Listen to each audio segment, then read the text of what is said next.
Welcome, listeners, to a new episode of the Shifting Schools podcast.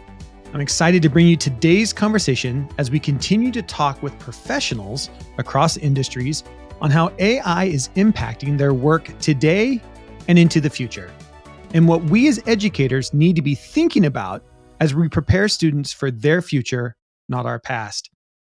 We know that AI is impacting every industry, and today we're joined by Chris Linsell, a real estate technologist who lives at the exciting crossroads of real estate and technology. Chris talks to us today about the future belongs to those who have high technical intelligence as well as high emotional intelligence when it comes to working in the real estate industry, and all industries for that matter. As you listen to this episode, think to yourself, what skills are we focused on right now in our classroom or our school that align with Chris's thinking? I also want to remind you that if you haven't signed up for our 3 Strategies for AI Literacy webinar series, there is still time to do that. You can sign up at shiftingschools.com. And even if you can't make it live, we will be recording the webinars for you to access later. Also, remember that you can save $25 by using the code SSPOD25, all caps, at checkout. All the details and sign up, of course, is at shiftingschools.com. All right. Before we welcome Chris to the show, here's a quick word from today's show sponsors.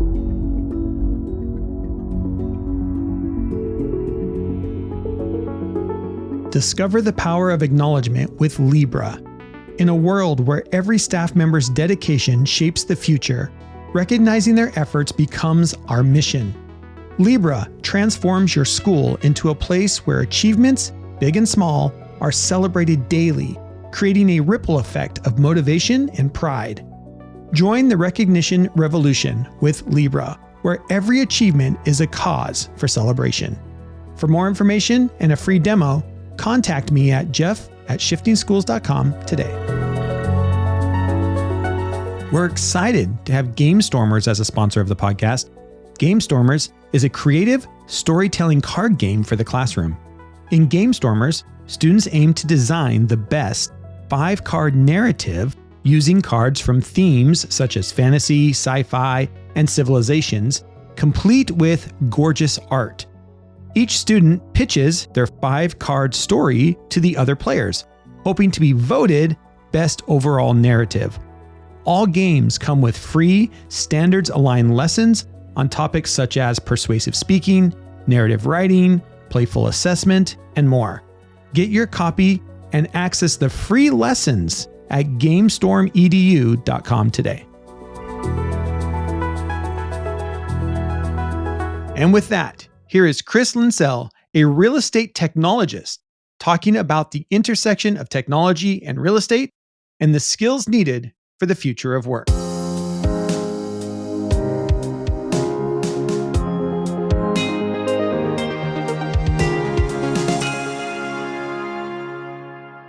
All right, welcome back to the Shifting Schools podcast. I am so excited to be here with Chris Linsell today, talking about actually 2 of my passions. This is a great podcast episode. My passion in real estate, my passion in technology, and my passion in education. As you know, listeners, we've been doing a series on looking at how is AI impacting other places outside of education. We are always talking about the future of work. How are we making sure we're preparing students for their future and not our past? And I'm excited to have Chris here today to talk about the intersection between technology and real estate, and maybe get into a little AI conversation as well. So Chris, welcome to the podcast. And my first question for you is, you are and I quote, real estate technologist, which, I mean, someday I would love to be that. A very cool job title. Can you walk listeners through what that is and how do you get that job? Yeah, absolutely. Jeff, great to be with you here. And thanks for the question to jump us off. I love talking about this role and about these topics. And that's really the primary requirement to be a real estate technologist is interest and passion that focuses at the intersection between real estate and technology. And this is especially important right now because the real estate industry at large is going through a period of disruption, and that disruption is powered primarily through technology. So my role as a real estate technologist is to understand how technology both affects and influences for the future the real estate industry and experience, both for consumers and for professionals. My primary time focus is often with professionals who are operating in what they consider to be a new world, thanks to the technology that continues to disrupt their business. But ultimately, most of my work comes back around to consumers because I operate with a single professional mission in my career, which is I believe that better real estate starts with better real estate agents. And so if I want to create better opportunities for housing accessibility, for housing at market balance, and for the chance that anyone who would want to own a home has the opportunity to move in that direction, if I believe in those missions, it starts with serving the professionals who are making communities a place where people can live. And being a real estate technologist gives me that chance in lots of exciting ways. I love that. Well, let's talk a little bit about some of these technologies that are disrupting something like the real estate industry. I think probably most listeners know of something like Redfin or Zillow. And even those, I mean, that technology has been out for a while now that just allows anybody who buys to go and literally you get to view homes without even contacting an agent, right? You get to swipe through photos. And when we think about, I think that was a disruption. What other disruptions are you seeing that are happening now or that were even in the short-term future that you're saying, what, these are some of the technologies that are really going to disrupt or are disrupting this industry? Yeah, that's a great question. And I really like the way you framed it because technology platforms like Zillow powered what I identify as the last great real estate disruption. This is when real estate became digitized, when the founder of Zillow, co-founder of Zillow, a guy named Rich Barton, was once asked what the purpose of Zillow was. He said in a single sentence that it is a light in a dark room. This is a platform that is designed to offer information and access to people where it didn't exist before. And that's a great backdrop to talking about the disruptions of today. The disruptions powered by technology today are also significantly about access. They are about unlocking information, dialogue, and opportunity, primarily for consumers, but also for professionals. So let's just use the easiest example. The thing that most people have heard of when it comes to artificial intelligence is ChatGPT. Right. ChatGPT for real estate professionals is providing a free, accessible, and nearly always present real estate office assistant who can answer questions in a way that Google simply couldn't, or at least wasn't, just 18 months ago.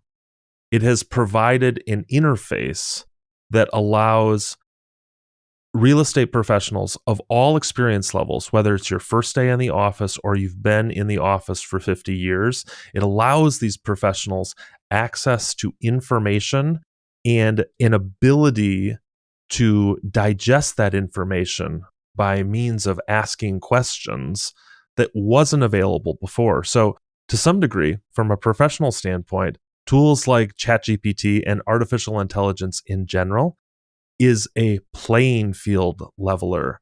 It's offering access to strategies, to insights into the market, into approaches to successful business that before you had to be in the club or at least be in the business for a certain amount of time before you learned or had the access to a mentor who had learned those things.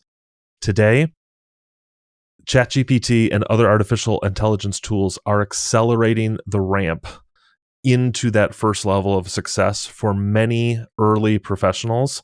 And they're also putting a couple of threats into the business of seasoned professionals who kind of relied on closed doors and garden walled strategies that only they knew about, those doors have been flung open and the gates to the garden have been opened, and we're all in the same space now. It's pretty interesting. Yeah, and I love that. And as listeners know, our other company is in real estate.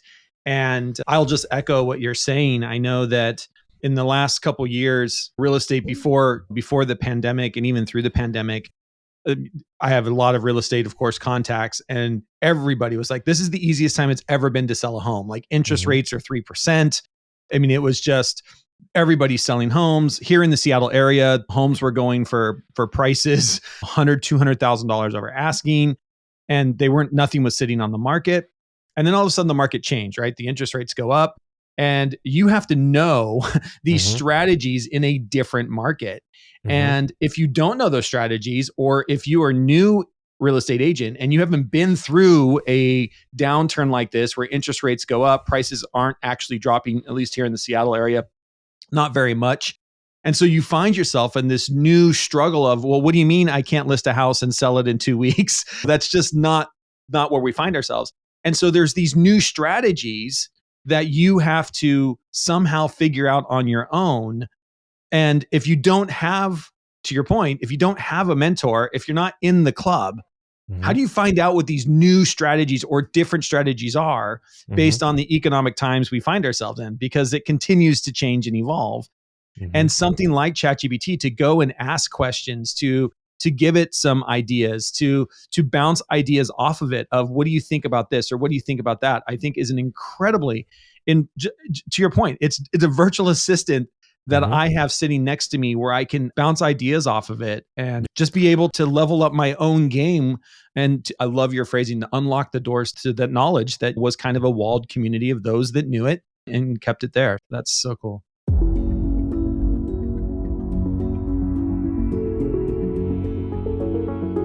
Thank you for tuning in to Shifting Schools.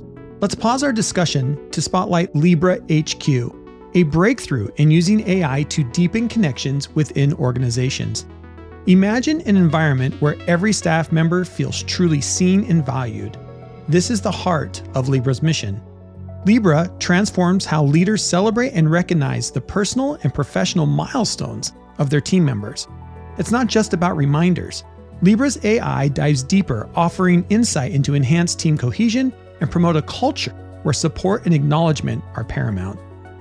Picture a school where every individual is acknowledged, from work achievements to personal victories, creating a culture of appreciation in just minutes a day.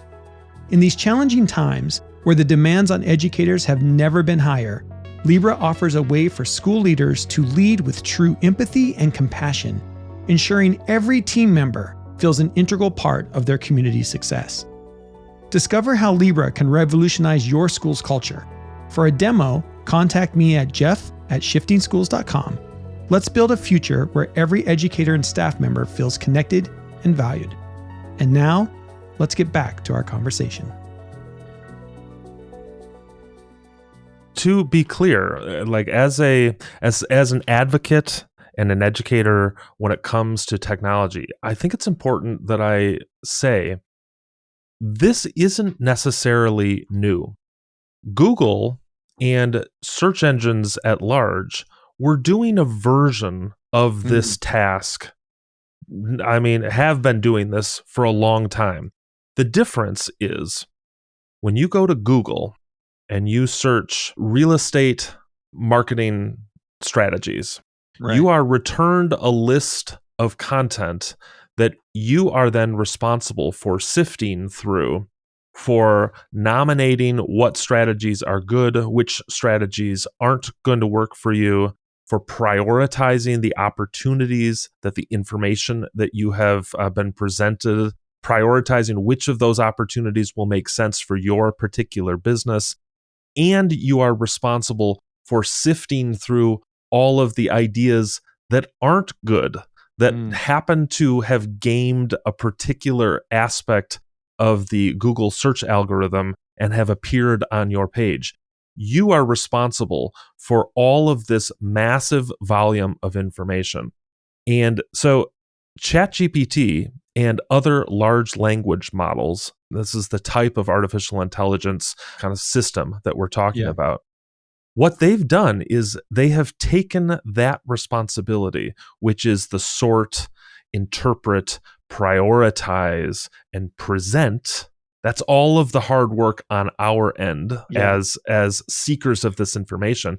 It's taken that process and completed it for us and made a presentation to us that is ready and usable. So instead of me going through and clicking the first 10 blue links that show up on the Google page and copying down the things that I think are interesting and then trying to prioritize the things that I've copied and then put together some cohesive strategy, something else, one of these large language model systems has done that for us. And so this becomes an incredibly powerful tool, especially for professionals who are rich in terms of their desire and their motivation, but poor in terms of time. Because if I have an incredible opportunity, let's say I've got an opportunity to serve a particular market in my community, but I do not have the time, whether it's because I'm a part-time real estate professional, whether it's because I'm already serving some other markets and I don't have the time to really address the specific needs of the folks who I've identified, or whether it's something else altogether, whether it's something, whatever it is that is preventing you from having the time and the mental energy to organize that effort. That was 20 months ago a missed opportunity that would likely be gone forever. Right. Today, those are no longer missed opportunities. So the chance to use these systems to not just improve, but to multiply your business, we are just getting started here. Yeah, I love that. And seeing that we're on this topic, I will share a perfect example of this. My wife and I just put an offer in, this is a couple of weeks ago now, on a new property we were looking to purchase. And we felt the purchase price was way too high. In today's market and what things are going on, we're just like, this is way too high. And so we started digging in to figure out, like, what do we believe would be a fair market value for this house that we wanted to purchase. So we're doing all of this research, and we finally get down to our number, and we decide, and we're like, okay, well, now how do we present this to the agent and to the seller? And so we went to ChatGPT and we said, here's what they want for the house. Here's what we're willing to pay for the house. And here is, in bullet point format, here is all of the reasonings that we believe the house is worth our price. And we just asked ChatGPT, could you take all of this and could you write a professional email to a real estate agent explaining to them why we believe the house is worth this much? Matt, Chris, it was unbelievable. The way that it put together the information, the way that it put together the numbers of appreciation has only been 3% the last 2 years, and and it's just going through. It was, and my wife and I get done with it, and I use ChatGPT all the time, but we got done with it. And I was like, this is incredible. Like, we had to make some edits. Of course, it's not perfect, but we made a couple edits and we sent it off. We didn't get the house. But the interesting thing is when we asked the seller, well, what are, like, this is our data and we presented you with our data. What data are you using for the price that you're trying to get for your house? And it was really interesting because they just wrote back and said, well, that's just what we want. Yeah. I'm like, okay, well, if only things worked that way. I really want $50,000 for my car. It's only worth $10,000. It doesn't work that way. But it was just an incredible experience, even for someone who uses ChatGPT, to say, like, oh, I don't know how to formulate this type of email, right? I don't know how to formulate this to a seller or to a buyer. And to have my thought partner, ChatGPT, sitting there and saying, can you help me? How do I put this together so a real estate agent understands what I'm trying to say and do it in a way that is, and it unlocked that possibility for us. We didn't get the house, but it was one of those, even for me, was an aha moment of, oh my gosh, this is going to be a game changer for people. And especially the way the real estate is going. You can have any home buyer can do this same sort of thing. Like, you could almost copy and paste right out of all the information inside of Zillow and say, what can you tell me more about this home? Or can you phrase this in a different way? Or what is in this listing that is missing that I need to be asking questions about, right? Well, And allow these AIs to do that for you. You bring up a really wonderful intersection of this technology and its pursuit into industries like real estate.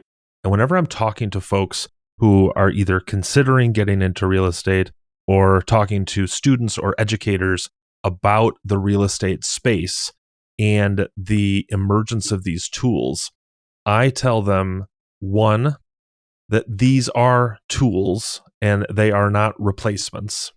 And this is an important point to make because to your specific scenario here, the reason your perfectly worded ChatGPT generated persuasive letter that accompanied your real estate offer, the reason that this didn't work had nothing to do with ChatGPT. It had everything to do with the fact that there are humans on both sides of these transactions, one of which said, well, this is just what we want. Yeah. There is no logic and reasoning that ChatGPT is going to produce that is going to counter that particular argument. However, that argument can be countered and can be reasoned with when you have a thoughtful, empathetic, soft skill enabled professional who can say, well, let's unpack this a little bit. Is it that, for instance, if I was your agent and I was in this situation, what I would have said to that response is, well, I can understand why you would want that. Is it, help me dig into that a little bit. Is it that you have a certain dollar amount you need to get from this property in order to make your next purchase? Is it that you have a certain time frame involved right now that says you need to get this amount of money because this opportunity is leaving in a certain period of time? What are the specific reasons behind this number for you? Let's figure out how we can structure a deal so that you can still get what you want and we can have a number that makes sense for everybody. Those conversations don't happen from one computer to another. They happen with a skilled professional who can recognize the human motivations behind the actions of buyers and sellers. And so whenever I'm working either as a consultant or a coach for new or soon to be or considering to be real estate professionals, I tell them the most effective way you can enter this industry is if you prepare yourself to be the expert user of the most cutting edge tools like technology and artificial intelligence, and pair that tool expertise with the sort of empathy and soft skills necessary to recognize when people are being people and how to interpret their behavior such that we can come to an agreement, whether it's on a contract, whether it's on a listing price, whether it's on, whether it's just on whether or not we see homes on Saturday or Sunday. Right. These are soft skills that there is no ChatGPT answer for, but they must be paired. The technology must be paired with a human who is skilled in dealing with other humans. I love that. And our approach here and the approach that I've been supporting states with as we're rolling out state guidance for AI with K12 educators is all around this idea of a human-centered approach, right? And I think that's what you're talking about, is understanding first and foremost, at the end of the day, this is not going to replace humans. It is a tool to be leveraged in any way possible to make our work faster, better, easier, time-saving, as you mentioned. But at the end of the day, there are still human skills that are very, very much needed in doing the work that gets done on a daily basis.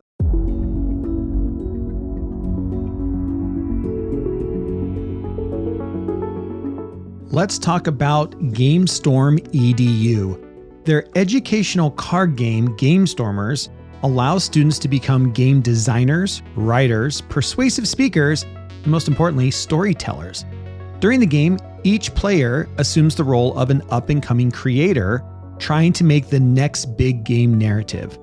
As students select cards they will use to create their ideal 5-card story, they use critical thinking and creativity to determine how to weave each card into the overall tale they will share at the end of the game. The best part? Each student flexes their persuasive speaking muscles in pitching their idea to the judge for the round and the other players, hoping to win them over with their narrative. Game Stormers works well for learners as young as 6 years old who use the game's beautiful art to tell their tale, while the mechanics are unique enough to appeal to high schoolers aiming to use the ideas generated to develop their own game designs. For educators, GameStormerEDU.com provides all of the standard aligned lessons necessary to launch into creative activities following gameplay. Lessons include topics such as the math of game design, learning vocabulary through gameplay learning, engaging in narrative writing, and more. Score your copy of Game Stormers and access these free lessons at GameStormEDU.com today. My last question here is, is as we're talking with listeners who might be interested in job opportunities, or maybe they have a student who is thinking like, oh, I want to be a real estate person when I grow up and I love technology. You mentioned the idea of soft skills, and I love that because we talk about this all the time, that these are some of the most critical things that teachers can be talking to students about.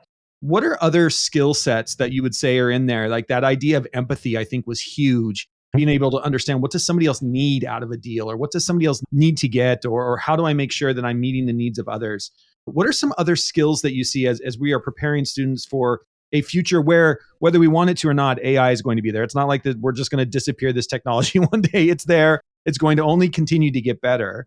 What are some of those other skills that you see that you think right now as an educator we should be focusing in on with kiddos for the future? So there are two categories here, and I'm really glad you asked. And just so I love this question in part because I'm passionate about this, but also because I come from a family of educators. My dad was a longtime elementary school teacher and principal. My mom was a longtime college professor, and I have a particular investment personally in the success of students, especially in public school systems. No shade on private school, but I'm a product of public schools and have two kids of my own in public schools, and I'm constantly having this conversation with them and with other folks in the community. So I'm glad to have this here with you. These skills fall into two categories. The first is what I would call technical intelligence. And I say specifically technical intelligence because the future of real estate is digital. It is not, and when I say this, I don't mean to say that there are no longer analog experiences that will be a part of real estate. There certainly will be. People live in physical homes. We don't live in digital homes. We live in physical spaces. And so there will always be analog experiences, in real life experiences that happen. But the skills necessary to build and scale a successful real estate business of the future, and I'm talking 12 months from now and 12 years from now, these skills are technical skills. These are digital skills. So if you want to be successful in this field, you must have a good understanding of how business operates on a digital technical level. You need to know how to operate computer database systems. You need to understand how digital marketing happens. You need to understand how communication happens in the digital realm. And I don't just mean texting. I mean the differences, the variations and complexities between video calls, voice calls, text messages, emails, social media communication. These are all nuanced differences that the mediocre professionals can't tell the difference between, and the advanced top performing professionals can tell you specifically the difference between. So this is the first category, a technical skill set and expertise that will allow you to function in a digital first business, because that's what real estate is. And the definitions are going to change here. I tell folks all the time, my job as a real estate technologist is to provide new answers to old questions. The answers are going to continue to change, whether it's where do I market? Is it on TikTok? Is it on Facebook? Is it through email? Is it, who knows? Like, those answers are going to change. But the fact that we will have a technical digital first thrust, that will not change. So that's the first category. is a technical skill set. The second category is what I would consider an emotional skill set. To recognize that real estate, maybe even particularly real estate, because there are so many emotions that are tied to where we live. Real estate requires an emotional intelligence that other professions don't typically require.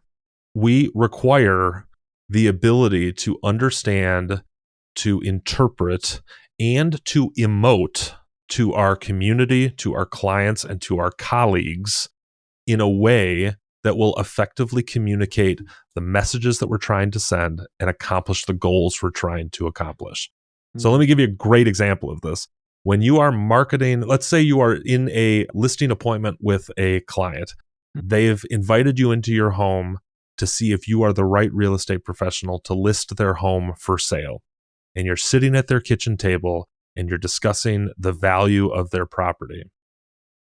Somebody without emotional intelligence and awareness is going to talk about the value of this property solely in the context of the specific numbers on a spreadsheet, the square footage in the basement, the number of half bathrooms upstairs, the technical details. And they are going to leave out the fact that Mr. and Mrs. Seller also watched their children take their first steps in the living room. And that is worth something. It may not be a quantifiable dollar amount that can fit on a spreadsheet or be quantified by ChatGPT, but to that seller, there is value there. Value that is difficult to describe, but still it exists. And so keeping that in mind as an example, professionals who have a highly developed emotional intelligence skill set to be able to communicate, to be able to interpret emotions, and to be able to understand that the words that we say are not always they're not always choreographed to the specific intentions that they point to. There may be other components to the words that we say and that require interpretation.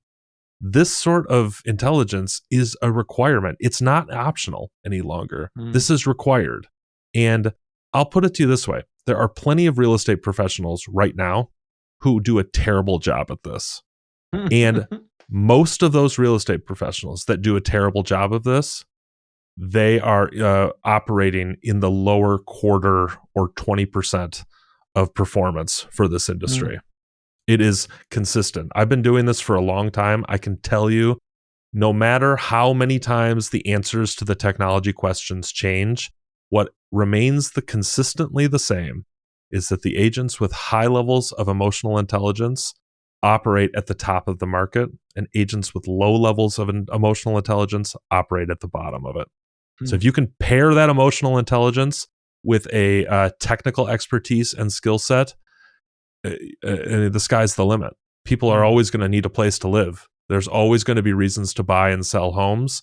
This is the skill set that will lead the next generation of real estate. And I love that. And I'm sure you will be there right with me that these aren't just skill sets for real estate. Like the pairing of those skill sets, I think in almost any industry, I think there are very few industries where those two skill sets together, that the world is your oyster. I mean, if you have I love technical intelligence and high emotional intelligence, it doesn't matter what the industry is. I think that is a really critical piece of it. And I really appreciate you talking about that. And for any educators out there that are listening, we talk about this a lot on the podcast of the importance of that emotional intelligence of getting kids to understand there's more than just the house, or there's more than just whatever it is we're working on, that there is emotion in these things. And being able to relate with other people at that level is a critical skill moving forward. So, and I would do my dad a disservice if I didn't also say you will position yourself very successfully if you also come into the real estate space with the ability to continue to be a learner into your adulthood. I can tell you real estate has changed dramatically since I entered the space. And one of the reasons why I have been able to continue to be successful and enable those around me to be successful is that we know how to learn. That I learned how to learn a little bit later than I wish I did. I mean, I wish I'd learned this earlier or turned the switch back on earlier. Yeah. But if you know how to learn and are hungry to continue to learn, that's going to be a major driver of your success too. Yeah, I love that. As my wife and I are quickly learning how to build a duplex that we've never done before.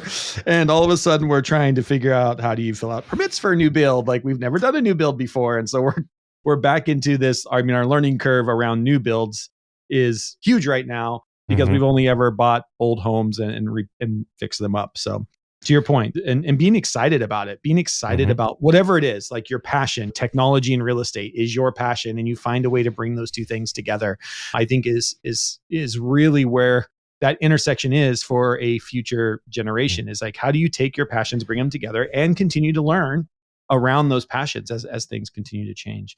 Chris, thank you so much for spending time with us today. If there are educators or other people listening to this that maybe want to reach out and have more conversations with you, or maybe they have a student that they're like, oh my gosh, I need Chris to talk to this kid in my classroom. Well, what may be the best way for people to reach out to you? Yeah, absolutely. You can visit me at my website, pretty easy to find, chrislinsell.com. I am also pretty active on social media. You can find me. I do a lot of conversation starting on LinkedIn. So feel free to search me on LinkedIn, pretty easy to. And if you're interested in learning a little bit more about the work that I'm doing, I do a fair amount of traveling and speaking at real estate conferences and events across the country. And I also serve as the director of content at a real estate technology company called Luxury Presence. And you can find us online at luxurypresence.com. Awesome. Thank you so much. We'll make sure there are links to all of that in the show notes as well for people listening who might have that student that they're like, oh my gosh, I need Chris to talk to this kid, or I've got to get them connected on social media so they can see what's going on. So I appreciate that, Chris. Absolutely. Thank you so much. And thank you for your time. Really appreciate it. My pleasure, Jeff. Hope to speak to you again soon.